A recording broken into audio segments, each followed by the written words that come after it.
वहां का सिपाही देश के लिए नहीं लड़ता, झंडे के लिए नहीं लड़ता आरजू जी, वो लड़ता है कम्युनिस्ट पार्टी ऑफ चाइना के लिए, वो उनका गुलाम है। यहाँ का सिपाही सिपाही है, वहां का सिपाही गुलाम है। बहुत फर्क होती है, गुलाम मर्सनरी और सिपाही में आसमान जमीन का फर्क होता है। सिपाही में जज्बा होता है, दिल होता है, जिगर होता है, अपनी जान हथेली पे लेके चलता है, एक सेकंड नहीं लगता उसे अपनी जान को नुछावर करना जहां देश की सुरक्षा की बात आती है। यहाँ ये अलग कहानी है इनकी, चलिए उस पर आते हैं। लेकिन ये कहने को इंडिया के कहने पे जो है वो बांग्लादेश ने पाकिस्तान को मना कर दिया। ये जो पाकिस्तानी बहरिया का जो जंगी जहाज़ है, ये इसको जिसको कहते हैं पीएनएस तैमूर, इंडियन मीडिया में भी बहुत डिस्कस हो रहा है और इंडिया ने मना किया श्रीलंका को कि वो चाइना का जो एक शिप है वो ना आने दें। जिससे हमें पता चलता है कि ये इंडिया जो है वो कितना असर्ट कर रहा है। तो एक चीज़ तो मुझे नज़र आ रही है कि इस खित्ते में कोई ऐसा मुल्क नहीं होगा जो पाकिस्तान के साथ खड़ा होगा। लेकिन वो अपने देश में भी कई बार जो है वो बहुत तीव्र स्तर का जो है वो उसने विरोध झेला, जिसका उसको टैंक चलाने पड़े। अगर हम ज़्यादा पीछे ना जाएं, गलवान के मामले में ही देख लें तो ठीक है, हिंदुस्तान ने हमारे बहुत से जवान शहीद हुए, लेकिन चाइना के जितने सैनिक मरे थे उसकी संख्या हमसे कितनी गुना ज़्यादा थी। और उससे ज़्यादा शर्मनाक बात ये थी कि चाइना ने वो रिपोर्ट जो है पब्लिक नहीं करी। वो तो हमारे दोस्त, पक्का दोस्त रशिया, उसकी एजेंसी ने खबर निकाल करके पब्लिक करी, और अमेरिका की एजेंसी ने खबर निकाल करके पब्लिक करी कि हाँ ये देखो झूठ मूठ बता रहे हैं, इनके यहाँ पे 350-400 लोग जो है वो इसमें मारे गए हैं चाइना के। तो अब अंदाजा लगा लो, कई ऐसे मौके आए जब इनकी थू थू होने वाली थी लेकिन बच गए। अब नहीं, अब पब्लिक जान गई है, अब सब जान गए कि ये खाली मुंह बजाने वाला है, कुछ कर नहीं पाएगा। इसीलिए बांग्लादेश, श्रीलंका, सब जिसके पीछे भी इंडिया या और कोई पावर है वो इनको एकदम लताड़ रहा है। तो देखिए, हाइट और बिल्ड का यहाँ फर्क पड़ता है, कई दिल जिगर वाली भी बात होती है, हाँ, हथियारों से आप तो मिल ग्राउंड पे जाते हैं। पड़ता है, डेफिनेटली पड़ता ग्राउंड तो पे है, पड़ता है। हाँ, पड़ता तो है, देखिए फर्क पड़ता तो है। अब ये कहीं ना कहीं इनके ये लिमिटेशन है, इसीलिए इन्होंने आज तक सामने से कहीं किसी पे हमला नहीं किया। 43 साल पहले इन्होंने वियतनाम में लड़ाई लड़ी थी, वहां वियतनामियों ने इन्हें पछाड़ दिया। जो वियतनाम के सामने खड़ा नहीं होगा वो हमारे सामने खड़े होने की औकात है उसकी। तो 72-73 साल का जनरल है, वो भी अब सेंट्रल कमांड का जनरल है, उसका हाल फिलहाल में बदल गया। जब तक मैंने लास्ट देखा था वही जनरल है जो वियतनाम, जो आखिरी लड़ाई 43 साल पहले वियतनाम में लड़ चुका था और वहां भी हार चुका था। तो यहाँ थोड़ा जिगर और जज्बे की बात आती है, क्योंकि हमारे लिए जमीन जमीन ही है अर्जुन जी, हम तो इसको माँ समझते हैं। यहाँ कोई कदम रखता कहते हैं हमारे माँ की छाती पे पैर रख लिया, वो बर्दाश्त नहीं। इनके लिए जमीन जमीन है, ये तो खुद सीसीपी के लिए लड़ते हैं। ये कहते हैं हमारे पास S-400 है, इनके पास है S-250, क्योंकि जो S-400 में मोस्ट पोटेंट मिसाइल होता है जिसकी रेंज 400 किलोमीटर से और उससे ज्यादा होती है, वो इनके पास है नहीं। वो रशिया ने इनको दिया नहीं है। इनके पास दो मिसाइल है, की 50 के आसपास की रेंज होती है, एक की 250 किलोमीटर के आसपास की रेंज होती है, इनके पास वो है जो ज्वेल इन द क्राउन कहते हैं जिसको, जिसमें 400 किलोमीटर इंटरसेप्शन की पावर होती है। और उस मिसाइल में उसमें प्रॉक्सिमिटी फ्यूज भी होता है कि एक दूरी पे आने के बाद टारगेट को खुद फटता है, मतलब अगर टारगेट निकल भी जाए तो फुट फट जाता है, तो टारगेट को लेके कूदता है, वो इनके पास है नहीं। और बेसिकली इंडियंस कहते हैं कि इनको बहुत ज़्यादा तहफ़्फ़ुज़ात हैं इसके ऊपर। इंडिया कहता है क्योंकि ये चाइना का बनाया हुआ जहाज़ है और ये बहुत सारे जो हसास मकामात हैं, ये उनकी मालूमात लेने के लिए आया है और this is the Indian perspective. अब आप इमेजिन कर सकते हैं दोस्तों कि इंडिया जो है वो कितना ज़्यादा असर्ट कर रहा है खित्ते में। और बांग्लादेश भी उसके पूरे इन्फ्लुएंस में है, पाकिस्तान को ज़ाहिर बात है कल-कलां को जब मामलात जब ख़राब होते हैं, तो एक चीज़ याद रखिए कि चीज़ें जो हैं वो आउट ऑफ कंट्रोल जब होती हैं, तो एक चीज़ तो मुझे नज़र आ रही है कि इस खित्ते में कोई ऐसा मुल्क नहीं होगा जो पाकिस्तान के साथ खड़ा होगा।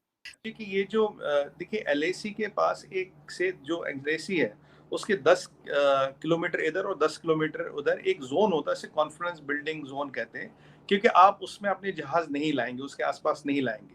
मतलब LAC पे ही नहीं, 10 किलोमीटर इधर और 10 किलोमीटर उधर।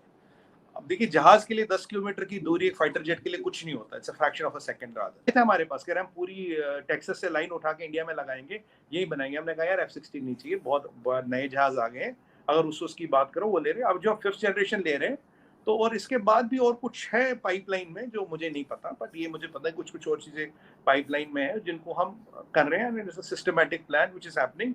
और ईश्वर की कृपा रही, महादेव का आशीर्वाद रहा, बहुत जल्दी आपको ये खबर दे देंगे कि कब क्या और कैसे हो रहा है, जब भी पब्लिक डोमेन में आएगी।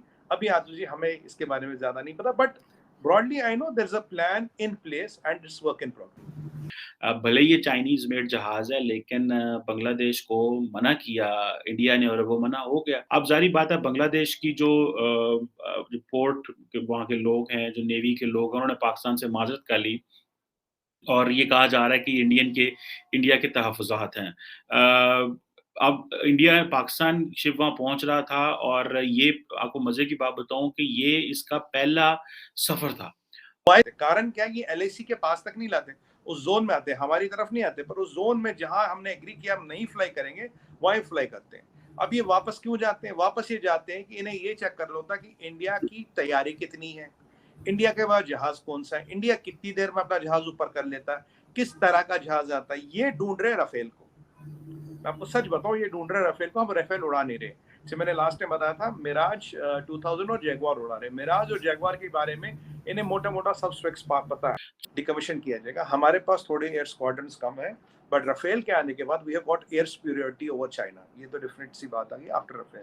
और भी मैंने आपको बताया था अर्जुन जी, आपको किसी और चैनल पे बनाया था, हम 5th generation multi combat aerial vehicle कहते हैं इसे, multi combat vehicle 5th generation का। हम इसके 125 से 140 जहाज खरीद रहे हैं। 25 से 30 बिलियन डॉलर का टेंडर है, हमने फंड्स एलोकेट कर दिए हैं। अभी मैं आपको बताऊं, रेशंस अपनी डेमोन्स्ट्रेशन दे चुके हैं, EADS डेमोन्स्ट्रेशन दे चुका है, राफेल डेमोन्स्ट्रेशन दे चुका है, और अभी 2-4 और लोग आएंगे जो बड़े प्लेयर्स हैं, वो अपनी डेमोन्स्ट्रेशन दे रहे हैं। उसके एक जहाज बांग्लादेश में जाकर डॉक करने की कोशिश करता है, इंडिया कह रहा है हमारी नेशनल सिक्योरिटी को खतरा है। तो आप इमेजिन कर सकते हैं कि जब आपकी नेशनल सिक्योरिटी जो है, वो आपके बॉर्डर से और आपके इन्फ्लुएंस से और आपकी वो जो एक्सक्लूसिव इकोनॉमिक ज़ोन से भी बाहर निकल जाए, मतलब इंटरनेशनल वाटर में जाके आप अपनी सिक्योरिटी क्लेम करना शुरू कर दें, तो it means you are asserting, आप असर्ट कर रहे हैं। इंडिया जो है वो उसके वैसे ही शेख हसीना से अच्छे ताल्लुकात हैं और वो समझते हैं कि हमें एक अच्छा जो जिसे आप कह लें कि वर्किंग रिलेशनशिप भी अच्छा है, डिप्लोमेटिक रिलेशनशिप भी अच्छा है और दोनों मुल्क एक-दूसरे को अच्छे से देख रहे हैं। बस ये चाइना फैक्टर जो है, that is where India and Bangladesh जो है दे आर नॉट कंफर्टेबल कि इंडिया जो है वो खित्ते में अपने आप को असर्ट करेगा। और ये देखें असर्ट करना शुरू हो गया और वो छोटे ममालिक से उन्होंने असर्ट करना शुरू किया है। श्रीलंका, बांग्लादेश, नेपाल है। नेपाल तो आगे ऑलरेडी उनकी एक समझें कि वो, और नेपाल जो है वहाँ पे इंडियन रुपी भी चलता है। मैं रिसेंटली नेपाल गया था तो मैंने देखा था इंडियंस के लिए एयरपोर्ट पे अलहदा काउंटर बना हुआ है। आप जाएँ, आपको उसी वक़्त वीज़ा मिलता है और आप जो है वो एंटर हो जाते हैं। एक हमको भी एक चीज़ को समझना पड़ेगा, अब जिस तरीके से बांग्लादेश हो, जिस तरीके से श्रीलंका हो, ये कोई, अगर आप इनका थोड़ा 5-10 साल पीछे का उठा के देखो, कोई पक्के फ़ैन तो रहे नहीं हिंदुस्तान के, या वो कोई बहुत बड़ा सगे भी नहीं रहे हिंदुस्तान के। ठीक है, एक शिष्टाचार भले ही इन लोगों के बीच में देखा गया हो कि उनकी तरफ से कोई आतंकवादी हमला नहीं हुआ हो, या कोई इनकी तरफ से हमें उत्पात ज़्यादा बड़े किस्म की ना देखने को मिली हो, वरना झड़प छुटपुट झड़प तो श्रीलंका से हमारी चलती रही है। जो हमारे इधर मछुआरे होते हैं तमिलनाडु साइड के, उनको तो हम लोग ने बहुत खबरें सुनी है कि कैसे श्रीलंका साइड वो थोड़ा सा पानी में आगे निकल जाते थे तो वो बाकायदा श्रीलंका वाले उनको सीधे मतलब पकड़ किडनैप करके और जान कभी कभी जाने के ऐसे भी खबरें आती हैं। यही बांग्लादेश के साथ में भी हमने देखा, बॉर्डर पे डिस्प्यूट, चाहे रोहिंग्या आने का हो, मतलब कि ऐसा भी नहीं रहा है कि ये लोग कोई बहुत बड़े दूध के धुले रहे हैं और हमेशा इनके साथ में हुआ हो। अगर मेरी निजी राय अगर कोई मानना चाहे तो निजी राय तो मेरी ये है कि चाइना के साथ में ये लोग फंसे भी अपनी गलती से, और चाइना जो इनको इतने समय तक फटकार लगाई वो भी कहीं ना कहीं इनके साथ में गलत नहीं हुआ। इनको पता था कि इतना पैसा जो आप खा रहे हो आज, कभी तो चुकाओगे, कभी तो चुकाना पड़ेगा भी।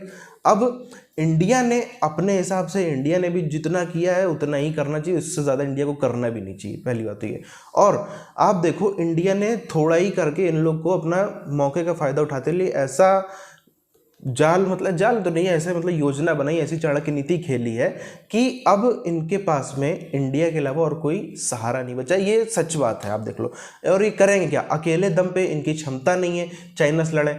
चाइना इनको खा जाएगा, इनको इतना प्रताड़ित कर देगा कि ये झेल नहीं पाएंगे, इनके अंदर इतनी क्षमता नहीं झेलने की। तो इनके पास में इंडिया के अलावा असल में कम से कम अभी 2 4 5 10 साल तो ऑप्शन नहीं है कोई, जैसी परिस्थिति बनती नजर आ रही। दूसरी तरफ आप देखो, हमें हमेशा से स्कूलों में पढ़ाया गया यही चीज़ कि तिब्बत चाइना ने तिब्बत नहीं, जो कैलाश मानसरोवर वाला एरिया है वो हमसे छीना चाइना ने, और हमारी और चाइना की बहुत बड़ी जो युद्ध चला जिसमें हिंदुस्तान की शिकस्त हुई, ऐसा हम लोगों ने पढ़ा।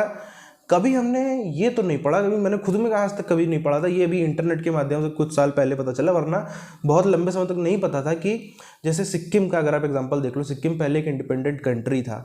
65 दौर में चाइना उसको कब्जियाना चाहता था, उस समय भी विवाद चला, अच्छा खासा झगड़ा चला, लेकिन उसके बाद भी चाइना कब्जियाना चाहता था, पूरा आया था। उसके बाद भी यदि सिक्किम हिंदुस्तान का हिस्सा बन गया तो ये भी तो एक, इसको हम लोग उसी तरीके से देखेंगे ना, इसको भी तो हम लोग उसी के बराबर में ना देखो। अब जो भी कह लो, अगर हम लोग ने वहाँ पर कैलाश मानसरोवर खोया, चलो ठीक है, जो भी उसकी परिस्थितियाँ थी, पॉलिटिकल विल नहीं थी या फिर यहाँ से फौज नहीं भेजी गई, कई सारे किस्से हैं, लेकिन एक तरफ हमने जीता भी तो, उसके बारे में क्यों नहीं पढ़ाया जाता? यही है जिस वामपंथी शिक्षा नीति की हम लोग बात करते हैं ना, कि बड़ा ही फिल्टर्ड तरीके से सब कुछ किया गया, कि जहाँ पे हमारी शिकस्त है वो चीज़ बच्चों के दिमाग में भर दो, जहाँ जहाँ पे हम लोगों ने जीता है वो तो बिल्कुल ऐसे कर दो जैसे कुछ था ही नहीं, बिल्कुल एकदम भुला ही दो एकदम।